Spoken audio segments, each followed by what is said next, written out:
from Southwest Florida's most trusted news. This is Wink News This Morning. Another round of storms is in the forecast for later on today. It's likely going to impact your commute home, especially if you take the highway. The best way not to get caught off guard is with the free Wink weather app. You see the hour by hour at lunchtime, the rain moves in and the storms continue through the commute.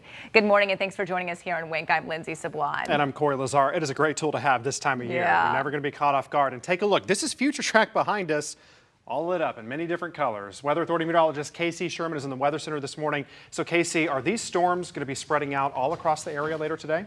Yeah, you know, we'll likely see them actually a little bit closer to the interstate and also the coast, much as we saw yesterday. But man, did that rain help cool things down. I'm sure you felt that difference yesterday evening, where we cooled things down significantly from where we were yesterday morning. And today, kind of looking at a similar setup. Right now, live next to Red Radar, we are currently dry across Southwest Florida.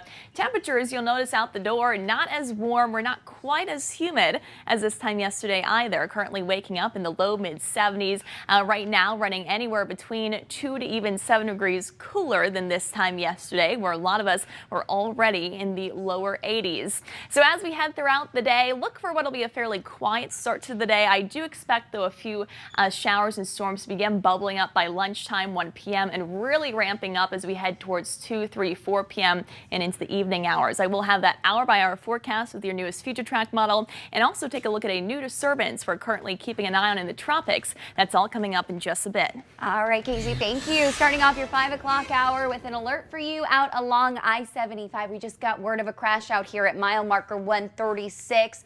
It looks like it may be just south of the Colonial Boulevard exit. So if you're heading out in that area of Fort Myers, that's on the northbound side. I'm working through with my FDOT cameras trying to get a clear live picture of it. Not seeing anything right now, but Florida Highway Patrol initially saying there is no roadblock, but their troopers are not out there on scene just yet. So as soon as they get there and get some more details, we will pass them along to you. What we can see, though, on the road sensors is everything is running smoothly. All green right now, northbound and southbound along that stretch of the interstate. So we'll continue to watch and let you know as we see any developments out there. That's your Wink News traffic.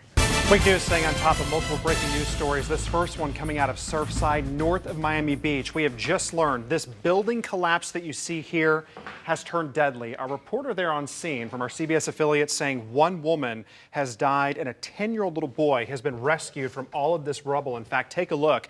You can see crews on the scene here. They're kind of blurry, but you see them going through the rubble. We're told that people were occupying this condominium building. This is all happening again in Surfside, north of Miami Beach. In fact, I'm going to show you a map that we have to give you a better idea of exactly where all of this is happening. You see the building right here along Collins Avenue and 88th Street.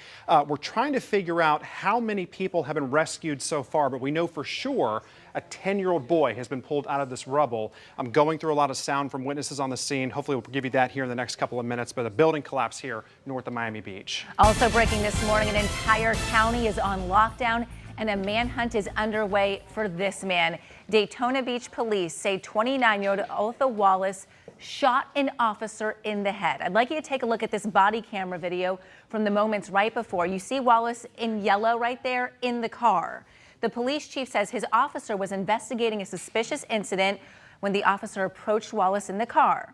Wallace got out while that officer repeatedly told him to sit back down. The two then struggled before a shot is heard and the officer falls to the ground. Now please take a look. This is the car right now that 500 officers and deputies all in Volusia County are looking for. It is a 2016 Honda HR-V, looks to be gray. The key here, that license plate is from California. A reporter for our affiliate there says the officer just got out of surgery about 30 minutes ago. He's still in critical condition, fighting for his life right now. A $100,000 reward has been put up for any information that leads to Wallace's arrest. And more breaking news right now. This teen who disappeared nearly 2 weeks ago is home safe. No one has seen Sophia Teresa since June 11th. Now, she was last seen on Ring camera video leaving her house with 2 bags and getting into a dark-colored vehicle. Now, days later, her mother tracked the 17-year-old's phone to a vacant home in the Orange Tree community. That phone was actually found on a bed inside the home. Now, the Collier County Sheriff's Office didn't give details on the case about where she was found, but confirmed Trafficking was not involved here. And we're working to find out more details about a robbery at a Publix this morning. I want to show you this. It happened right here at the store on the corner of Pine Ridge Road and Collier Boulevard in Naples just last night. We know a man was taken into custody because of this, and deputies were able to find him in the woods nearby after he tried to escape. As soon as we find out the name of the person arrested and what exactly happened here, we'll let you know. This mother is a person of interest in the deaths of her 2 young daughters, and today police will question the mom. The bodies of 9-year-old Destiny and 7-year-old Daisha Hogan were found just hours apart on Tuesday in a canal in Lauderhill. Police say their mother, Tanessa Hogan, never filed a missing child report. She was the last person seen with the girls.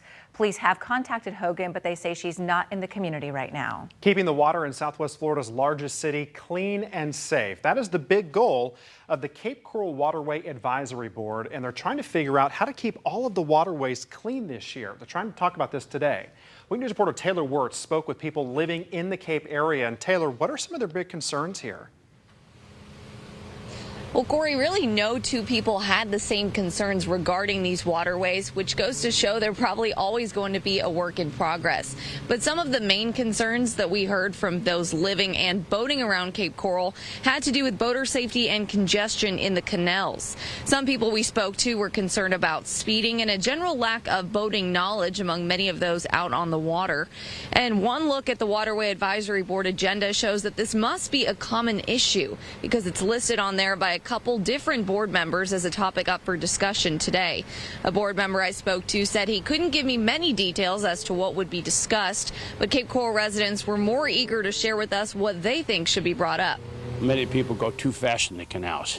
In this country, you can run a boat without a license. In Europe, you have to have a license and pass a test. It'd probably be a good idea to have people pass a test before they're allowed to run a power boat. But I doubt that that'll ever happen. If you have any concerns about the water in Cape Coral, you're invited to voice them at the meeting today at 1 p.m. in the council chambers. Live in Cape Coral, Taylor Wirtz, Wink News Now. Time now is 5:07, getting you back on your feet and back to work. After the break, where you can go today to talk with companies who are looking to hire immediately. Plus, dozens of fraud investigations are underway right now. Coming up, why detectives say they're seeing people trying to get fake documents, and the one DMV at the center of all of it. Time is 5:07. Okay, breaking news. I want to take you back out live to the Miami area. This is in Surfside, north of Miami Beach. This is actually a live image coming in from our affiliate WFOR of that 12-story condominium building. Parts of it just collapsed. It's all rubble this morning, and we are told people there on the scene believe this building was occupied. Again, we know right now that a woman has been found dead. Search and recovery mission is underway right now, and we just received some video that a witness took on scene. We got it in the newsroom, and you can just hear the devastation from that person who is witnessing all of this, if we can play that now. This is our hotel. We are right there on the second floor. The building, one of these huge buildings, gone. Right here beside us, the craziest thing I've ever heard in my life. Look at the building, it's gone. It was however many stories, it's just the parking. The whole building's gone, it was beautiful. Look at, oh my gosh. This is the most insane thing I've ever seen in my life. They're just now pulling up. Cops just getting here, firefighters, the first one here. We just had to evacuate our hotel. That's what sticks in my mind right now, just gone. And that's what everyone on scene is saying. A person on Twitter saying a building next to his hotel just collapsed, and you can see that rubble there. Again, we know that a 10-year-old boy has been pulled from that rubble. There are multiple crews, 80 units responding from the area, just trying to find as many survivors as they can. As soon as we learn more about what possibly caused all of this, I'll bring that right to you from the breaking news area here. But again, all of this is unfolding in the Surfside area right now. Now, Wink weather on the ones. Well, good morning. One of the things you will notice this morning is not as humid. Yesterday, we were all the way up here with dew points in the lower 80s. This morning, dew points in the lower 70s. That's more typical for Southwest Florida mornings. And with that less humid air, we have been allowed to cool down a little bit more overnight. In fact, temperatures now waking up to our average low for this time of year. Very seasonable start as opposed to the lower 80s. Some of us had this time yesterday, low mid 70s to kick off the day. Not going to be quite as as hot, quite as humid as what we had yesterday, but certainly still enough moisture to spark what'll be some scattered storms later this afternoon. Now for your morning commute, no rain to worry about, at least right now. I wouldn't rule out a stray shower throughout this morning, but most of the activity will come as we head into 3, 4, 5 p.m. as we start to see some activity from the East Coast track closer to our coastal zones along the interstate. Just as we saw yesterday, you will need to be on the lookout for some heavy downpours, lightning. I wouldn't quite rule out an isolated strong, possibly a severe storm across the areas we saw yesterday, as we still have plenty of moisture, of course, to get some stronger thunderstorms going. Temperatures this afternoon, we're back into lower 90s. Some of us not even making it there, in the upper 80s for several areas, including Lehigh Acres, down through areas like Orange Tree and Naples with a high near about 89 degrees, 90 here in town. Well, look at the tropics. That disturbance that's currently just to the east of the Windward Islands continues to weaken, and not only has a 10% chance of development as it continues to move into an area featuring some higher wind shear, which will continue to prevent any additional development. Now, a new area of interest is a tropical wave that we're expecting to come off the coast of Africa as we head through today. Right now, the National Hurricane Center giving this a 40% chance of becoming a tropical storm or tropical depression, and it will be heading generally westward as we head into the weekend and early next week. We'll have to watch for the possible development of a weak depression as soon as Monday or Tuesday of next week. Now, this is something that we don't need to worry about right now, but certainly is something that bears watching as we head into next week as it begins to continue that westward track. If either of these disturbances do happen to get a name, the next name on the list is Danny. 7-day forecast, scattered thunderstorms into your Friday, Saturday, and Sunday. We should be looking at dry starts to the day, storms developing towards the afternoon, and with that, just a touch warmer with highs near 92 degrees. Roads right now, here's a out to I-75. This is mile marker 137, looking southward right now, and I'm trying to get a good picture of that crash I told you about at the top of the hour out near mile marker 135, 136 or so, just south of Colonial Boulevard out here. Unfortunately, none of our cameras are showing exactly where that crash is, but FHP troopers just got on scene since I last showed you that area. So they're saying there's no roadblock, and you can see that's reflected by this northbound drive out here throughout the area in Fort Myers. Nice and clear, everything up to speed on that stretch of the interstate. Collier County can't say the same thing though for Collier Boulevard. Look at this northbound drive, very slow moving up toward Golden Gate Boulevard, heading through that area northbound, and then farther north toward Tree Farm Road. We're seeing delays going right past Vanderbilt Beach Road, so a very busy drive out on 951. May just want to take Logan Boulevard instead. That's Rick News Traffic. Friends and family come together today to remember a business icon in Southwest Florida and New York. Kia car salesman Billy Fusillo died last week after months of health problems. His visitations in New York today. He donated hundreds of thousands of dollars to several charities, including the Wink Feeds Families Hunger Walk, which benefits the Harry Chapin Food Bank. His funeral is tomorrow. A COVID vaccine clinic is updating its hours for you. The Gulf Coast Medical Center now offers vaccines from 7 in the morning to 3:30 in the afternoon on Tuesdays and Fridays. You can make an appointment, or you can just walk into the clinic during those hours if you'd like. Anyone 12 years and older is able to get a vaccine. Today, you'll have the chance to get career help and network. The Collier Capital Club's hosting a job fair with employers from medical services to consulting. It's at the Wilson Professional Center in Naples. It runs from 9 a.m. to 5 p.m. Now, there are tickets that are required for that networking event afterward. It starts at 5:30. Our digital team right now is working on posting a link to those tickets and all the other information. Once it's posted, you'll find it at the very top of the Wink News app. Dozens of driver's license and ID fraud investigations are open this morning in Collier County, and most of those investigations are linked to the same DMV location in North Naples. Omaid Sultani, who you see here, was arrested for using fake documents to get a driver's license at that DMV in North Naples, right along Orange Blossom Drive. And Sultani is not the only one. The sheriff's office believes job opportunities are the main motivation for these crimes. The DMV tells us their staff is trained to recognize fake identity documents and that they employ analysts to investigate driver's license fraud. Southwest Florida is becoming a top spot for vacationers. Lake County tops the list of vacation home sales in the nation. Local real estate agents say home inventory is moving faster than ever, and that is creating competition in our housing market. The National Association of Realtors says vacation home sales rose 16.4% in 2020. Our rain bringing more than just a break from the heat. Canals in Cape Coral are actually starting to fill back up with water. We first told you last month the Cape's freshwater canals were running dangerously low. The city is asking homeowners still to stick to that 2-day watering schedule to control irrigation use. If you don't, you could face some hefty fines. And meteorologist Casey Sherman joining us now, taking a look at the current temperatures. You were saying a little bit earlier, at least it's not as muggy as the last 2 days. It's not. I mean, this time yesterday we were in the 80s waking up. We had those dew points in the 80s, so a little bit of a step in the right direction. We're actually near an average for this time of year for both our humidity and also our temperatures waking up. So right now we're in the low and mid 70s out the door, currently at 74 in Fort Myers, lower 70s for areas like Palmdale, Lehigh Acres, and down towards Amok at the moment. We do have a temperature change and we are cooler, anywhere between 1-7 degrees cooler at the moment, and that's courtesy of that drier air that we have seen a little bit of through the overnight time frame, and that's what we will get to enjoy some of as we head into this morning. Again, at least we're not waking up to those dew points that were in the lower 80s this time yesterday and the day before.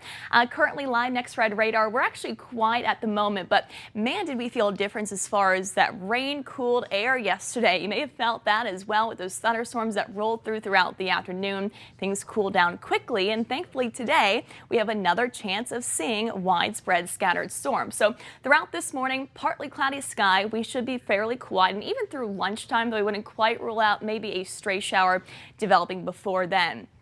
2 p.m., few showers possible across the coast, but what we're really going to be looking at is this development off the east coast, and as we continue with a more easterly steering current, this is going to help push those closer to the interstate and eventually closer to the coast as we head towards 4, 5, 6 p.m. in the afternoon. Now, I know this is the evening commute time frame, so we are going to be on the lookout for some heavy downpours, certainly some lightning. I wouldn't quite rule out maybe a isolated stronger storm developing across the area. All things we will be watching as we head into your late Thursday afternoon and certainly for your Thursday evening before things generally start to wind down after 10 p.m. 7-day forecast, we're at 90 for today's high, so we're actually just a tad below average. A lot of us probably not even making it there with highs in the upper 80s for other areas. Friday featuring another chance for widespread scattered storms. A bit of a change for the weekend. Saturday and Sunday, we're looking at completely dry starts to the day. Storms developing towards the afternoon. As they take a little bit more time to get to us,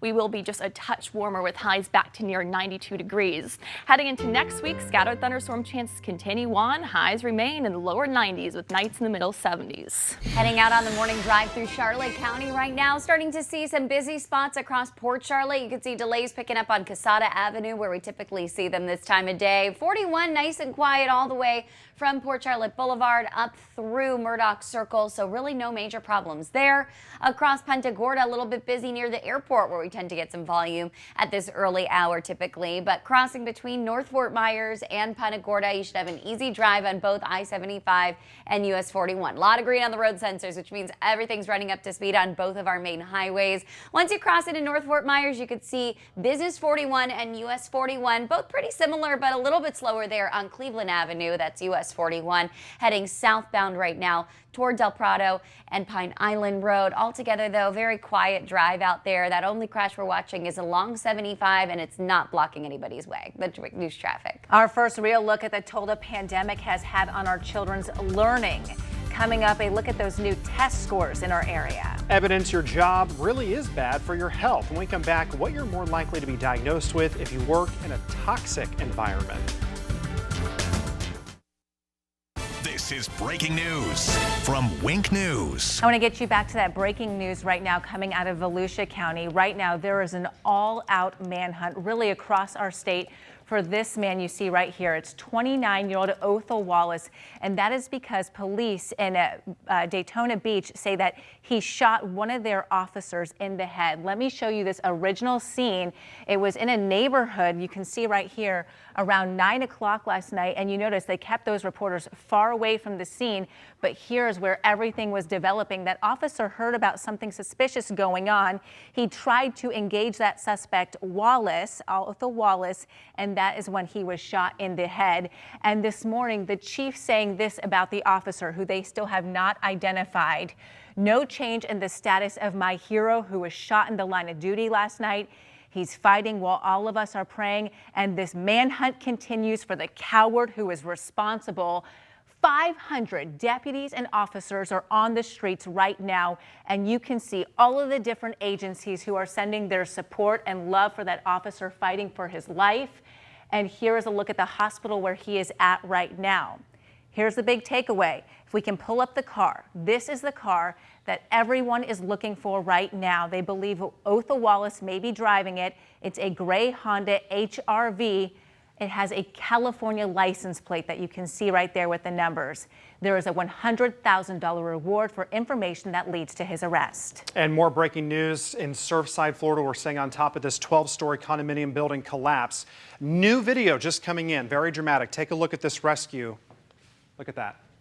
It appears to be a child. We know that a 10-year-old was rescued. This could be that 10-year-old person, the child, pulled from the rubble. Just incredible that he survived. We know at this point that crews, multiple crews in the Surfside area north of Miami Beach are pulling people from their balcony. This is happening at the Champlain Towers South, right along the coast there. And you can see all of the destruction. And again, that boy being rescued, put on a stretcher. As soon as we find out his condition, we'll let you know. Be sure to have the Wink News app ready to go, because we're sending out alerts as soon as we learn, key elements of this developing situation there in Surfside. Now, Wink weather on the ones. Well, happy Thursday. The tropics beginning to heat up once again as we're now tracking two areas, both across the Atlantic.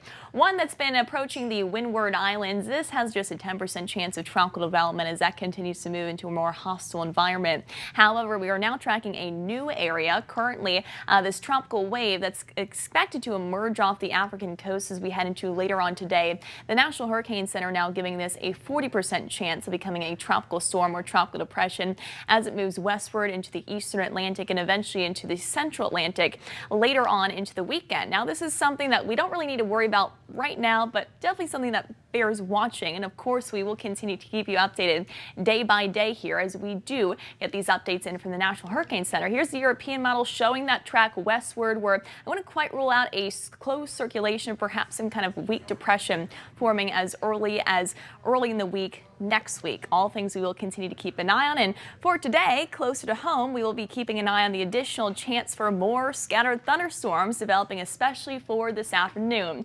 Temperatures back to near 94 high, scattered storms developing as we head throughout the day. I'll have an hour-by-hour look at that with your latest future track model that's coming up in just a little bit. Let's take a look at the morning commute right now at 5:33. Here's a look at the Sanibel Causeway. All green on the road sensors here, and timing out that drive crossing the causeway should only take about 4 minutes in each direction on and off the island. An even faster drive out toward Matanzas Pass Bridge if you're heading on or off of Fort Myers Beach this morning. So not much to worry about on all of our river crossings, including the Edison and Caloosahatchee bridges in and out of North Fort Myers to downtown Fort Myers. A little bit of volume though here coming off of State Road 82, MLK Jr. Boulevard, approaching First Street and Park Avenue there in downtown Fort Myers. Here's the midpoint and Cape Coral bridges, which of course tend to pick up over the next hour or so. Right now, though, is a great time to head out. You don't have any delays out there. And take a quick live look out toward the midpoint. This is coming from the Midpoint Toll Plaza in the Cape, looking toward Fort Myers, and you can see it is empty out there at this hour. And that's your weekly's traffic. A Southwest Florida man pleads guilty for his involvement in the United States Capitol attack. Graydon Young is the first member of the militia group called the Oath Keepers to make a deal with the federal government. This is his photo. Now, part of his plea agreement requires him to testify at trials of other defendants and before grand juries. Now, experts say his testimony will be valuable to uncover if the group he was part of planned their invasion of the Capitol building ahead of time. This group has conspiracy charges against it. So for investigators who have a whole bunch of evidence already, this will be icing on the cake. Now, in order for prosecutors to prove conspiracy, they need someone with inside knowledge who can identify people and talk about preparation that went into the siege. A judge says Young is now facing 5 to 6 years behind bars for the crimes that he pleaded guilty to. This former Fort Myers man, who is known as the zip tie guy because of this during the Capitol attack, has pleaded not guilty to new charges. Federal court records show a grand jury indicted Eric Munchell and his mother, who was with him in Washington, D.C. Those new charges include conspiracy to commit obstruction. We're getting our first look at test scores showing how our kids performed in a pandemic-impacted school year, and it's not pretty. Every county in Southwest Florida is down from the year before. Now, test scores for third graders in English and language arts in Lee County is down about 8 points. Charlotte County down 7, and Collier County just 1 point. Now, despite the low numbers, one school board member says this was expected. I think we were kind of prepared for the fact that they were not going to be really good because of COVID. We didn't do as poorly as I thought. Now, because of the unusual school year, we're seeing a huge uptick in summer school enrollment. In Collier County, about 4,500 kids are in summer school, and in Lee County, that number jumps up to over 25,000 students. Well, some good news for all the builders and families who are trying to make ends meet. Prices of lumber are starting to timber after unprecedented spikes related to pandemic shortages. Wink News reporter Michael Hudak is live for us this morning. And Michael, is this a significant decrease we're seeing? I like that joke. That was a really good one right there. Yeah, it is a significant decrease. It went from about $1,600 per 1,000 feet during the COVID-19 pandemic to about $200 less than that. That's about a 10 to 11% decrease, and this is right on time, and the reason for that is right in front of our eyes. There are so many new people moving to Southwest Florida. 5,000 people have moved to Fort Myers alone since January of this year. I spoke with the CEO of Diamond Gulf Construction, and he says this is the reason why prices of lumber are falling. On getting new supplies, I think that plants and mills has been opening up north again. You know that the restrictions has been taken off, and right now has created possibly more offer outdoors. You know, and the people can get more supplies. While the prices of lumber were going up last year, we also saw an increase in crime rates around construction sites because supplies were so expensive. So now that we're seeing a decrease in the price of lumber, will we see a decrease in the level of crime around these sites? I'll let you know coming up at 6 o'clock. Reporting in Cape Coral, Michael Hudak, Wink News now. All right, Michael, thank you. Senators on both sides of the aisle are touting an agreement on the framework of a bipartisan infrastructure plan. They're set to meet with President Joe Biden at the White House today to talk it over. Now, the total cost of the plan is $1.2 trillion spent over 8 years. And if the plan moves through, it will be the first bipartisan deal struck during the new administration. It's coming up on 5:38, and don't let it fool you into sharing any personal information. They look real, but it's misleading. So what they are and where you'll find them, we'll explain next. And concerns over our sea turtles after several nests were destroyed. What's being done now to protect them ahead of the 4th of July weekend?